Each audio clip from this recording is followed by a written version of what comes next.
السلام علیکم ورحمۃ اللہ وبرکاتہ۔ معزز ناظرین، میں آج آپ حضرات کے سامنے ایک بہت ہی عمدہ ٹاپک لے کر حاضر آیا ہوں۔ میں امید کرتا ہوں آپ حضرات سے کہ آپ حضرات ویڈیو کو پورا دیکھیں گے اور آخر میں آپ دعاؤں سے ضرور نوازیں گے۔ حضرات گرامی، میری اللہ تبارک و تعالی قرآن مجید فرقان حمید میں اپنے بندوں سے مخاطب ہو کر ارشاد فرماتا ہے، اے میرے بندو، وَلَنَبْلُوَنَّكُمْ بِشَيْءٍ مِّنَ الْخَوْفِ وَالْجُوعِ وَنَقْصٍ مِّنَ الْأَمْوَالِ وَالْأَنفُسِ وَالثَّمَرَاتِ وَبَشِّرِ الصَّابِرِينَ۔ ہم تمہیں ضرور آزمائیں گے، بِشَيْءٍ مِّنَ الْخَوْفِ، ڈر عطا کر کے، یعنی اللہ کے صبر آزمانے کا ایک طریقہ یہ بھی ہے کہ اللہ تبارک و تعالیٰ کبھی کبھی ہمیں ڈر میں مبتلا فرما دے گا۔ اور اللہ آگے ارشاد فرماتا ہے میرا رب، والجوع، اور بھوک سے، ونقص من الاموال والانفس والثمرات، اور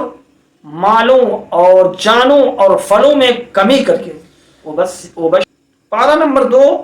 سورہ بقرہ آیت نمبر 155 میں اللہ تبارک و تعالی نے ارشاد فرمایا، ہم تمہیں کچھ ڈر اور بھوک سے اور کچھ مالوں اور جانوں اور پھلوں کی کمی سے آزمائیں گے، اور صبر کرنے والوں کو خوشخبری سنا دو اے محبوب۔ آزمائش کسے کہتے ہیں؟ آزمائش سے مراد فرما بردار اور نافرمان کے حال کا ظاہر کرنا مراد ہے۔ امام شافعی رضی اللہ تعالی عنہ کے بقول، خوف سے اللہ کا ڈر، بھوک سے رمضان کے روزے، مالوں کی کمی سے زکوٰۃ و صدقات دینا، جانوں کی کمی سے مراد امراض کے ذریعے اموات کا ہونا، پھلوں کی کمی سے اولاد کی موت مراد ہے، کیونکہ اولاد دل کا پھل ہوتی ہے۔ حضرت گرامی، اللہ تبارک و تعالی اگر ہمیں ایسی گھڑی میں لا کھڑا کریں تو اللہ کے نافرمان نہ ہو جائیں، اللہ کو اپنی زبان سے کفر بک کر اسے ناراض نہ کریں، بلکہ ایسے پرفتن ماحول میں، ایسے نازک لمحات میں آپ اللہ تبارک و تعالی کا شکر ادا کریں اور نمازوں کی کثرت کریں، نوافل کی طرف زیادہ راغب ہوں، اور ہو سکے تو صدقات کو عام کر دے ان دنوں میں، اس لیے کہ اللہ کے رسول صلی اللہ علیہ وسلم کی زندگی ہماری زندگی کے لیے ایک آئیڈیل اور نمونہ ہے۔ اللہ کے رسول صلی اللہ علیہ وسلم کی زندگی ہمیں یہ بتاتی ہے کہ اللہ کے رسول صلی اللہ علیہ وسلم کی زندگی میں جب کوئی بڑا امر درپیش ہوتا تو اللہ کے رسول صلی اللہ علیہ وسلم نمازوں کی کثرت کرتے اور صدقات کو بڑھا دیتے۔ حضرت گرامی، صدقات انسانی زندگی پر مصیبتوں کے آنے کے لیے ڈھال ہوتی ہے، لہذا جب ہم صدقہ کرتے ہیں، اس صدقہ کی بدولت اللہ تبارک و تعالی ہمیں بے شمار آفات و بلیات سے محفوظ فرما دیتا ہے۔ زندگی میں قدم قدم پر آزمائشیں ہیں۔ اللہ تعالیٰ اپنے بندوں کو کبھی مرض سے، کبھی جان و مال کی کمی سے، کبھی دشمن کے ڈر سے یا خوف سے، کبھی کسی نقصان سے، کبھی آفات و بلیات اور کبھی نتنئے فتنوں سے آزماتا ہے، اور دین اسلام پر عمل کرنا اور اس کی دعوت دینا تو خصوصاً وہ راستہ ہے جس میں قدم قدم پر آزمائشیں ہیں۔ اسی سے فرما بردار اور نافرمان محبت میں سچے اور محبت کے صرف دعوے کرنے والوں کے درمیان فرق ہو جاتا ہے۔ آئیے ہمارے اسلاف کی کچھ باتیں آپ کے گوشے گزار کروں، جس سے آپ کے ذہن کے بند دریچے کھل جائیں گے اور بات سمجھنے میں آسانی ہوگی۔ حضرت نوح علیہ السلام کا اپنی قوم سے تکالیف اٹھانا، حضرت ابراہیم علیہ نبینا علیہ الصلوۃ والتسلیم کا آگ میں ڈالا جانا،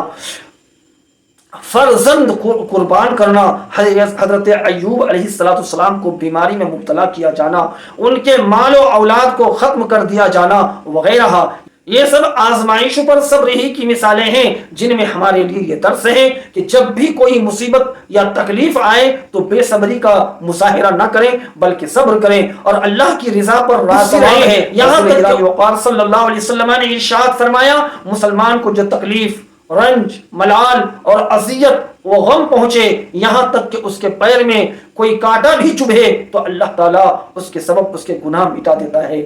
سیدنا امام حسین رضی اللہ تعالیٰ عنہ کی شان و عظمت اس لیے بھی انتہائی بلند ہے کہ میدان کربلا میں آپ پر جان، مال، اولاد، بھوک، پیاس، خوف وغیرہ سب آزمائشیں اکٹھی آئیں، اور آپ تمام آزمائشوں میں سرخرو ہوئے اور رضائے الہی پر راضی رہے، زبان سے حمد الہی بجا لاتے رہے، اور اتنی تکالیف میں ایک لفظ بھی بے صبری کا ادا نہ کیا، حتیٰ کہ سجدے کی حالت میں اپنی جان کا نذرانہ بارگاہ خداوندی میں پیش کر دیا۔ یہ اللہ کی بارگاہ سے ایک انعام ہے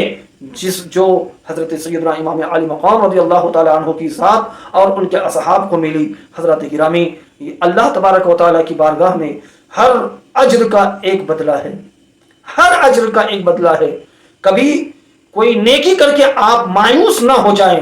کہ کیا معلوم میں نے نیکی کا کام کیا ہے، اس کا اجر ملے گا یا نہیں ملے گا، اللہ سے مانگا ہے، یہ میری دعا کو اللہ نے سنا ہے یا نہیں سنا ہے، ایسا وہم و گمان بھی اپنے دل میں نہ لائیں۔ اللہ تبارک و تعالیٰ کی ذات ہر بندے کی پکار کو سنتا ہے، اور اللہ تبارک و تعالیٰ ہر بندے کے وہم و گمان سے بھی واقف ہے۔ حضرات گرامی، اگر ہم اللہ تبارک و تعالیٰ کی بارگاہ میں دست سوال دراز کر کے کچھ مانگیں گے اور مصیبتوں اور پریشانیوں میں صبر کا مظاہرہ کریں گے، تو ضرور اللہ کی ذات سے یہ امید رکھیں کہ اللہ تبارک و تعالیٰ اس کا نعم البدل عطا فرمائے گا۔ انہی چند کلمات اور انہی چند باتوں کے ساتھ میں اپنی گفتگو کو سمیٹ رہا ہوں۔ السلام علیکم ورحمۃ اللہ وبرکاتہ۔